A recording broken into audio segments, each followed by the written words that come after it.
భక్తుడైనా ఎంత పుణ్యాత్ముడైనా ఎంత పాపాత్ముడైనా రోజు పూజ చేసే బ్రాహ్మడైనా ఎవ్వడైనా కూడా ప్రపంచంలో అందరికీ కూడా మహానుభావులు సమానంగా శరీరం అయితే ఇచ్చింది కదా. ఎంత ఉన్నవాడైనా శరీరం ద్వారా అనుభవించవలసింది, అంత నుంచి అంత ఏం అనుభవించలేము మనం ఎంత ఏదైనా కూడా.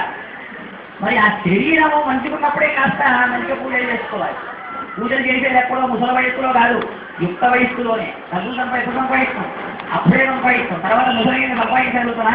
ముసలితనంలో పూజలు ఏం చేయలేము, 2 నిమిషాలు కూర్చొని పూజ చేయలేము. మన ముసలితనంలో ఏం చేస్తాం, పుణ్యమంతా చేయాల్సింది ఈ యుక్త వయస్సులోని, వేరే వయస్సులో చేయలేము.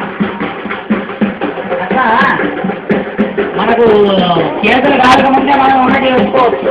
లేకపోతే ఒకనాడు ఈ శరీరం పడిపోద్ది, శరీరానికి శక్తి ఉండదు. కోట్లు ఉంటాయి ఇంట్లో, కానీ శరీరం లేవలేని స్థితికి వస్తుంది.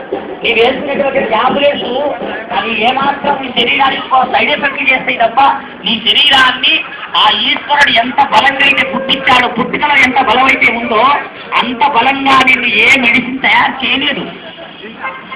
ఇంకా కల్తీ లేని ఫుడ్, కల్తీ లేని అంతా కల్తీ అయిపోయింది. బండ్లు ఎక్కువైపోయాయి, బైకులు కార్లు ఎక్కువైపోయాయి, పొల్యూషన్ ఎక్కువైపోయింది. దానివల్ల సకల రోగాలు ఉంటాయి. అవన్నీ కూడా ఆపాలంటే, అవన్నీ కూడా నివారణ ఉండాలి అంటే మన భగవన్నామమే. ఎంతో మంది విదేశీయులు ఎంతో దేశాల్లో ఉండేవాళ్ళు.